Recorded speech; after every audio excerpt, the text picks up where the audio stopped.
Hi there, this is Abhishek back again with another interesting episode. हम आज के इस वीडियो पर यूज करने वाले हैं 20x4 LCD डिस्प्ले और इस डिस्प्ले को हम यूज करेंगे I2C कम्युनिकेशन के थ्रू।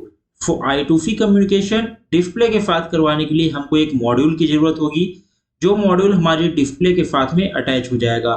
सर्किट डायग्राम आपको स्क्रीन पर दिख रहा होगा। ये मॉड्यूल 16 पिन्स के साथ आता है और इन 16 पिन्स को हम अपने डिस्प्ले के 16 पिन के साथ कनेक्ट कर देते हैं या फिर फोल्ड कर देते हैं। फिर इस मॉड्यूल पर 4 पिन होते हैं और एक डिस्प्ले कॉन्ट्रास्ट का एडजस्टमेंट होता है। इसी के साथ साथ बैकलाइट जंपर पावर एलईडी होती है और हम इन 4 पिन्स में ground VCC FDA FCL pin को हम अपने आर्डिनो यूनो बोर्ड के A5 पिन नंबर पर कनेक्ट कर देते हैं। एफडीए पिन को A4 पर कनेक्ट कर देते हैं, वीसीसी को आर्डिनो यूनो के 5 वोल्ट के साथ में और ग्राउंड को ग्राउंड के साथ में। इतना करने के बाद हम अपने आर्डिनो यूनो बोर्ड को कनेक्ट कर देंगे यूएसबी केबल के थ्रू अपने लैपटॉप या फिर डेस्कटॉप पे। इसके बाद हमको I2C कम्युनिकेशन करवा रहे हैं। I2C कम्युनिकेशन का यूज करते हुए हम डिस्प्ले पर कुछ डेटा प्रिंट करवाएंगे। I2C कम्युनिकेशन करवाने के लिए हम कुछ लाइब्रेरी की जरूरत होती है। वो लाइब्रेरी मैं आपको डिस्क्रिप्शन पर प्रोवाइड कर दूंगा और अभी तक हम लोग इतना सीख चुके हैं कि लाइब्रेरी कैसे डाउनलोड करनी है।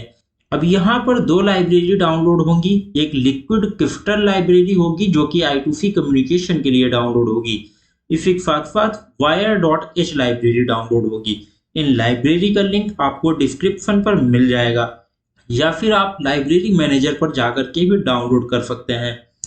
अब मेरे पास ऑलरेडी कोड डिफाइन है, बट मैं आपको बहुत ही एक अच्छा तरीका बताता हूं और ये कोड मैं आपको प्रोवाइड करूंगा। आपके पास अगर मल्टीपल I2C डिवाइसें हैं तो हर I2C डिवाइस का कोई ना कोई एड्रेस होता है, क्योंकि हम एफसीएल एफडीए पिन जो हमारे आर्डिनो यूनो बोर्ड पर एफसीएल एंड एफडीए पिन होते हैं, इसको एक मास्टर डिवाइस होती है और इस पर कई सारे स्लेव कनेक्ट हो जाते हैं। मतलब कि एक मास्टर होगी और उससे कई सारी डिवाइसें कनेक्ट हो जाएंगी, पर हर एक डिवाइस का एक पर्टिकुलर यूनिक डिवाइस एड्रेस होगा। अब उस एड्रेस को हम कहते हैं I2C डिवाइस एड्रेस, जो कि कुछ नंबर्स का होता है। अब जैसे डिस्प्ले के केस पर देखेंगे तो 0x27 होता है 20x4 LCD डिस्प्ले का, और अगर हम कोई और डिस्प्ले यूज कर रहे हैं तो उसका 0x26 हो सकता है। इसी तरह से हर एक I2C डिवाइस का कुछ ना कुछ I2C एड्रेस होता है और उसी एड्रेस के थ्रू हम कम्युनिकेशन करवाते हैं। तो ये कोड है मेरे पास और इस कोड को मैं आपको प्रोवाइड कर दूंगा कमेंट बॉक्स पे या फिर लिंक दे दूंगा, आप वहां से इस कोड को डाउनलोड कर सकते हैं। अब आपने कोई भी डिवाइस कनेक्ट करवा रखी हो, वो अगर 12C कम्युनिकेशन पर काम कर रही है, I2C कम्युनिकेशन पर काम कर रही है, कोई सेंसर हो सकता है, कोई डिस्प्ले हो सकती है, या कोई भी डिवाइस जो I2C कम्युनिकेशन के थ्रू काम कर रही है, आपने एफसीएल एफडीए पिन पर कनेक्ट किया है और I2C कम्युनिकेशन आप करवा रहे हैं, तो ये कोड आपके पास होगा। आप सब इसके लिए आपको एक लाइब्रेरी इंस्टॉल करनी होगी ताकि आप वहां से इस लाइब्रेरी को डाउनलोड कर सकते हैं। डाउनलोड करने के बाद आप स्केच के ऑप्शन पर जाएंगे, इंक्लूड लाइब्रेरी और ऐड जिप लाइब्रेरी पर जाकर के उस फाइल को ऐड कर देंगे, जिप फाइल को ऐड कर देंगे। आफ्टर दैट आप इस कोड को अपलोड करवाएंगे अपने आर्डिनो यूनो बोर्ड पर, और जैसे ही आप अपलोड करवाएंगे तो अगर आपने I2C डिवाइस को किसी को भी कनेक्ट कर रखा है तो ये कोड उस डिवाइस का आपको I2C एड्रेस दे देगा जिस एड्रेस पर वो डिवाइस काम कर रही होगी। अब मेरा कोड अपलोड हो चुका है, तो यहाँ पर मेरा सीरियल मॉनिटर ओपन हो चुका है और सीरियल मॉनिटर पर आप जैसे देख पा रहे होंगे I2C डिवाइस स्कैनर स्कैनिंग, और यहाँ पर आ गया I2C device found at address 0x27। तो ये मेरी डिस्प्ले का एड्रेस है, जो हमने मॉड्यूल यूज किया उसका एड्रेस है ये 0x27। और आपने अगर कोई और मॉड्यूल लगाया होगा और अगर आपने कोई सेंसर लगाया हुआ है या कुछ भी लगाया हुआ है जो I2C डिवाइस है, तो आपका एड्रेस कुछ अलग हो सकता है। और इसी एड्रेस का यूज करते हुए हम I2C कम्युनिकेशन करवाते हैं। तो ये कोड है केवल हमारा I2C। आप एक बार कोड का स्क्रीनशॉट भी ले सकते हैं और कोड मैं पूरा ऊपर से नीचे तक कर देता हूं, और या फिर मैं कोड आपको प्रोवाइड कर दूंगा। इसके बाद हम देखते हैं कि कैसे हम LCD डिस्प्ले को यूज करेंगे। क्योंकि हमारा जो टारगेट है एक डिस्प्ले का यूज करने का टारगेट है, जिससे हम डेटा प्रिंट करवा पाए अपनी एलसीडी डिस्प्ले में। इसके लिए हम जाएंगे, मैंने ऑलरेडी फाइल क्रिएट कर रखी है और मैं स्टेप बाय स्टेप सारी चीज़ें आपको बताऊंगा। अब यहाँ पर क्या करना है, मैंने जैसा कि आपको बताया लाइब्रेरी की ज़रूरत है, 2 लाइब्रेरी लगेंगी, wire.h और लिक्विड क्रिस्टल i2c.h। अब ये दोनों लाइब्रेरी की जिप फाइल का लिंक मैं आपको डिस्क्रिप्शन पर प्रोवाइड कर दूंगा, आप वहाँ से डाउनलोड कर सकते हैं। अब इसके बाद इन दोनों लाइब्रेरी को हम इंक्लूड करेंगे, ये कंपलसरी लाइब्रेरी है, इनको इंक्लूड करना पड़ेगा। और इस लिक्विड क्रिस्टल i2c डिस्प्ले को डिफाइन कर रहे हैं, यहाँ पर क्लास डिफाइन कर रहे हैं। इसके बाद हम यहाँ पर उसको कॉल करवा रहे हैं और यहाँ पर हमने उसका एड्रेस दिया। अब जो एड्रेस हमने वहाँ पर फाइंड किया, अब ये चीज़ यहाँ पर अगर आप एक ही डिस्प्ले यूज कर रहे हैं तो ठीक है, आप 0x27 और यूज कर सकते हैं। पर अगर आपके पास कोई और डिस्प्ले है, 2-3 डिस्प्ले आप यूज कर रहे हैं, तो उसको यूज करने के लिए आपके एड्रेस अलग अलग होंगे, तो आपको वो चीज़ करनी पड़ेगी। एड्रेस अलग करने के लिए एक बहुत ही सिंपल सा मेथड है, यहाँ पर ये कुछ पिन्स दिख रहे होंगे, ये डिस्प्ले कॉन्ट्रास्ट का जो पोटेंशियोमीटर है इसके नीचे। अब ये जो पिन्स हैं, अगर आप 2-3 डिस्प्ले यूज कर रहे हैं तो आप इनमें से एक दोनों को फोल्ड आउट कर सकते हैं, एक ही भी मिला सकते हैं। जैसे A0 है तो A0 वाली लाइन को पूरा फोल्ड आउट कर सकते हैं, एक ही मिला सकते हैं, तो एड्रेस आपका डिस्प्ले का डिफरेंट हो जाएगा। तो इस तरह से आप 2-3-4 डिस्प्ले यूज कर सकते हैं। बहुत ही सिंपल मेथड होता है, मेरे पास भी एक डिस्प्ले है, दैट्स वाई मैं आपको करके नहीं दिखा पा रहा हूँ, पर किसी वीडियो पर मैं 2-3 डिस्प्ले आपको यूज करके भी दिखा दूंगा, आप मल्टीपल डिस्प्ले यूज कर सकते हैं।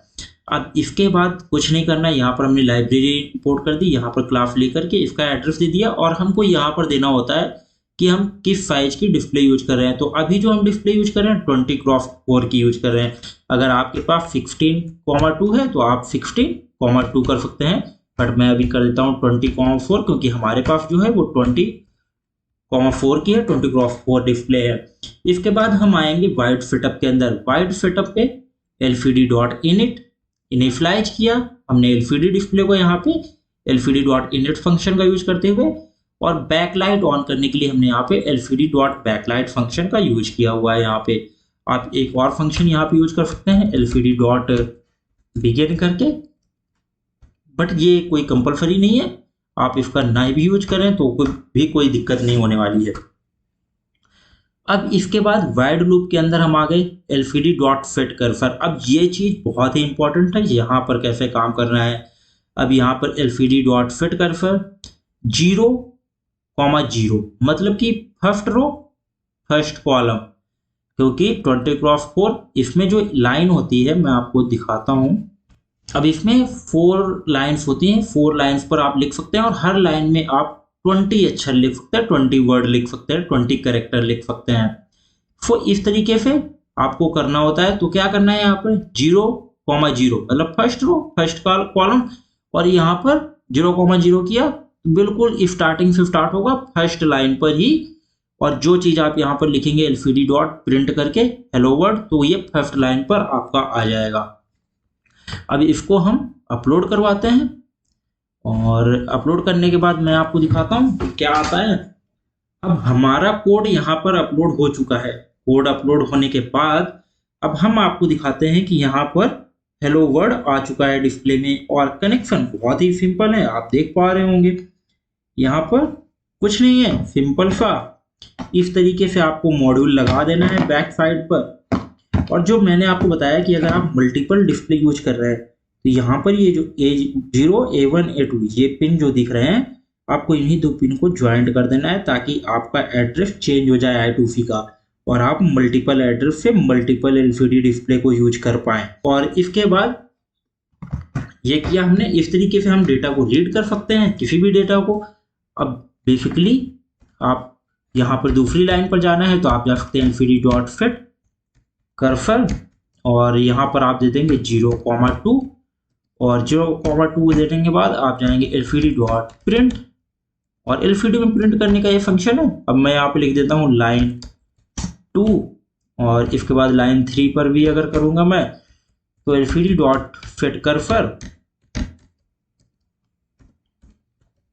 0,3 lcd.print और यहाँ कर देता हूँ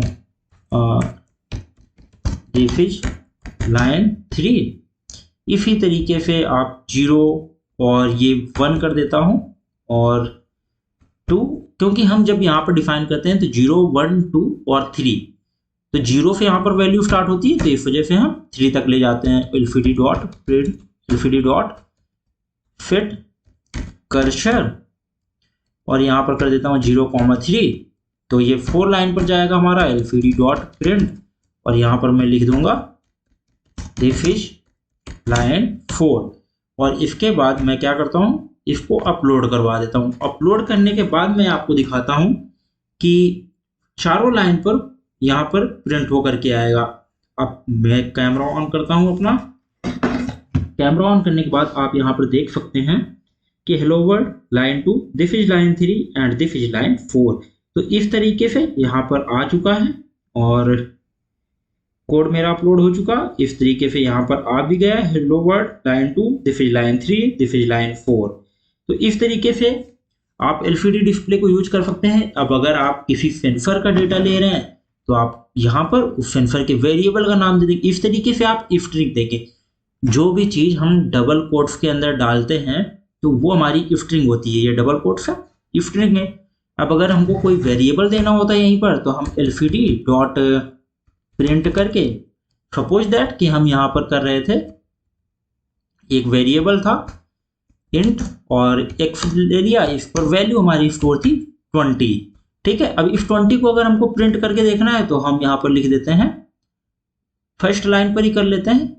इसी तरीके से आप समझ पाएंगे कि हम कैसे किसी सेंसर के डेटा को प्रिंट करवा सकते हैं। तो एलसीडी डॉट सेट कर फिर 0,0 फर्स्ट रो फर्स्ट कॉलम और यहाँ पर हमने किया एक दे देते हैं स्ट्रिंग ऐसे सेंसर वैल्यू और सेंसर वैल्यू के बाद हम क्या करते हैं यहाँ पर एलसीडी डॉट प्रिंट और यहाँ पर हम दे देते हैं एक्स। ठीक है, अब ऐसा नहीं है कि आपने फिट कर्सर चूज किया तो आपको नेक्स्ट लाइन पर जाने के लिए फिर से वो करना। अगर एक ही लाइन पर आप लिखना चाह रहे हैं तो एलसीडी डॉट फिट कर्सर 0,0 इसके नीचे आप लिखते चले जा सकते हैं तो वो एक ही लाइन पर आएगा। पर आप उतने ही कैरेक्टर लिखें जितने कैरेक्टर का स्पेस है। 20 कैरेक्टर आप इस डिस्प्ले पर लिख सकते हैं तो 20 कैरेक्टर ही एक लाइन पर लिखें, इससे ज्यादा ना लिखें। अब यहाँ पर इस तरीके से आप किसी सेंसर की वैल्यू को प्रिंट करवा सकते हैं। मैं अपलोड करता हूँ और अपलोड करने के बाद आपको दिखाता हूँ। तो यहाँ पर ये सेंसर वैल्यू प्रिंट होकर आएगा, उसके आगे एक्स की वैल्यू प्रिंट होकर के आएगी। अब मैंने कैमरा ऑन किया तो आप यहाँ पर देख सकते हैं कि सेंसर वैल्यू 20 प्रिंट होकर के आ रही है। तो आप इसी तरीके से किसी भी सेंसर की वैल्यू को या फिर किसी भी तरह की वैल्यू को इस एलसीडी डिस्प्ले पर प्रिंट करवा सकते हैं। अगर आपके पास 16x2 एलसीडी डिस्प्ले है तो उसमें 0,0 0,1 तक जाएंगे और उसमें 16 कैरेक्टर 1 लाइन पर होते हैं और यहाँ पर उसका एड्रेस कुछ दूसरा हो सकता है। तो एड्रेस फाइंड आउट करने का कोड मैं आपको प्रोवाइड कर दूंगा और डिस्प्ले का बहुत ही सिंपल सा कोड है, लाइब्रेरीज और कोड जितना भी है वो आपको कमेंट बॉक्स में मिल जाएगा। और यहाँ पर 16,2 डिफाइन कर देना है। अगर आपके पास 16x2 की डिस्प्ले, अगर 20x4 है तो 20,4 कर देना है। बस इतना ही करना है और आप एक डिस्प्ले को यूज कर पाएंगे और अपने प्रोजेक्ट को एक अच्छे लेवल पर ले जा पाएंगे जहां पर अपने डेटा को आप दूसरे के सामने डिस्प्ले करवा पाएंगे। कंप्यूटर का न यूज करते हुए अगर आपको डेटा को डिस्प्ले करवाना है तो आप एक पोर्टेबल सिस्टम बना सकते हैं जिसको कहीं से भी पावर दे करके आप उसको डिस्प्ले करवा सकते हैं। अभी तक अगर आप लैपटॉप पे सीरियल मॉनिटर पर कर रहे हैं तो आपको प्रॉब्लम्स होती हैं कि हम लैपटॉप पर ही डेटा को दिखा पा रहे हैं, कंप्यूटर पर ही डेटा को दिखा पा रहे हैं। पर अगर आप एक डिस्प्ले का यूज करेंगे तो आप उस डेटा को कहीं पर भी प्रेजेंट कर पाएंगे। सो अगर इस तरह की वीडियो आपको अच्छे लगते हैं और ये कोर्स आपको अच्छा लग रहा है तो हमारे चैनल माईटेक लर्नर को सब्सक्राइब करें, बेल आइकन को प्रेस करें ताकि आने वाली कोई भी अपडेट आपसे मिस ना हो।